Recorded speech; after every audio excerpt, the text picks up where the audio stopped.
हाँ, बीपीसीएल बढ़ रहा है, एचपीसीएल बढ़ रहा है, आईयूसी बढ़ रहा है। ये एक और स्पेस है जो ऑफ लेट हमें बहुत पसंद आती हुई दिख रही है, और इसमें तेजी के कारण बताने के लिए वरुण दुबे आ चुके हैं, पधार चुके हैं स्टूडियो में। आइए, स्वागत है Varun ji. Definitely Anil ji, thank you very much. जी, तो क्या क्या लेकर आए आप? हाँ, क्या क्या लेकर? तेल ही लेके आया हूँ। बताइए। और क्या, और तेल से जुड़ी है कंपनी। दिखाइए तेल की धार। तो अनिल जी, जैसे कि आप अभी चर्चा भी कर रहे थे कि ऑयल मार्केटिंग कंपनी जो है उनमें अच्छा खासा उछाल देखने मिला एक ही हफ्ते, यानी फिर 2 दिनों में 3 से 5% के आसपास की रैली जो है वो आ चुकी है। इसका 2 बड़े कारण है। एक तो कच्चे तेल के दाम जो है वो लगातार गिर रहे हैं, और साथ ही साथ पेट्रोल डीजल के दाम अगर आप देखेंगे तो पिछले अप्रैल से अभी तक कोई बदलाव नहीं हुआ है। इनफैक्ट अगर आप थोड़ा लॉन्गर टर्म लेंगे ना, तो नवंबर 2021 से अब तक अगर आप देखेंगे तो कोई बड़ा मेजर बदलाव जो है पेट्रोल डीजल के प्राइसेस में हुआ नहीं है। जो भी कटौती हुई है वो एक्साइज या वैट की कटौती हुई है, और कंपनियों ने थोड़ी बहुत टिंकरिंग की है, वो भी अप्रैल 2022 के पहले की थी, उसके बाद से तो कोई टिंकरिंग भी नहीं हुई है। और इस बीच कच्चे तेल के दाम जो है वो 47% के आसपास गिर चुके हैं, यानी कि करीब करीब आधे हो चुके हैं। इसका बड़ा फायदा जो है वो इन कंपनियों को मिला।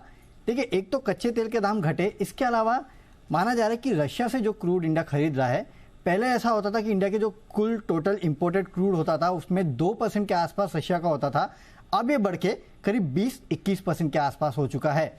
इसका भी बड़ा फायदा जो है वो कंपनियों को मिला। इसके लिए कंपनियों की जो अंडर रिकवरी थी, खासकर 2021 के आसपास अगर आप देखते, 2022 के आसपास देखते, तब काफ़ी ज़्यादा थी, वो अब नील हो चुकी है। अगर मैं आपको एक आंकड़ा दूँ तो FY22 में इन कंपनियों की जो अंडर रिकवरी थी वो करीब 62,000 करोड़ रुपए के आसपास की थी। उसके बाद हमने देखा कि लगातार कच्चे तेल के दाम गिरते गए, रशिया से हम क्रूड खरीदते गए। इसके लिए पिछले 3-4 महीने, खासकर जैन-फेब से अगर आप देखेंगे तो ये अंडर रिकवरीज पूरी खत्म हो चुकी है। और उसके बाद जो मार्केटिंग के प्रॉफिट इनका निकल के आ रहा है वो पेट्रोल और डीजल पे करीब 11-12 रुपए प्रति लीटर के आसपास आ रहा है। आपको याद होगा 2021 में करीब 14-15 रुपए प्रति लीटर के आसपास का नुकसान इन्हें होता था, वो अब एक्चुअली फायदे में बदल गया है, और 11-12 रुपए के आसपास का फायदा जो है वो इन कंपनियों को हो रहा है, जिसके कारण इनके जो मार्जिन है वो सुधर रहे हैं। एक जमाना था जब ऑयल मार्केटिंग कंपनीज के जो ग्रॉस रिफाइनिंग मार्जिन रहते थे वो सिंगापुर GRM जो रहते थे उससे हमेशा डिस्काउंट पे रहते थे, कभी प्रीमियम पे आए नहीं।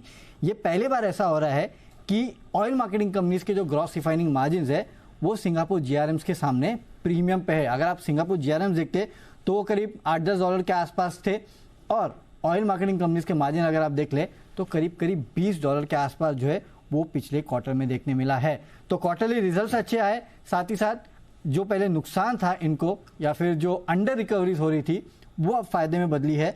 इसके लिए आप देख रहे हैं खासकर इन कंपनियों में अच्छा खासा उछाल देखने मिल रहा है, इन स्टॉक्स में अच्छा खासा उछाल देखने मिल रहा है। आगे देखते क्या होगा, डिविडेंड के तौर पे पैसा निकाला जाएगा कि नहीं, लेकिन फिलहाल तो बैलेंस शीट हालत सुधर रही है। ओके, तो बैलेंस शीट हालत सुधर रही है, GRMs में आप इंप्रूवमेंट आते हुए देख सकते हैं। जो इन्हें घाटा हो रहा था वो अब मुनाफे में आ चुका है, और स्टॉक्स आपको जबरदस्त एक्शन में दिख ही रहे हैं। और चोपड़ा साहब ने कहा डिविडेंड यील्ड के हिसाब से देखें तो फिर अट्रैक्टिव प्लेस है ही। आज सुबह भी हमने देखा ट्रेडिंग कॉल्स आई थी, IOC, BPCL और HPCL, ये तीनों स्टॉक्स रेडार पर भी रहे हैं। तो नजर रखिए, ऑयल मार्केटिंग कंपनीज ये क्लियर स्टार बने हैं। और अनिल जी भी कह रहे थे रिसेंटली की पोजिशनल बेसिस पर देखेंगे तो 10% तक के गेन्स के लिए आपको पिछले आने वाले कुछ हफ्तों के लिए ये एक अच्छी मूव दिखेगी।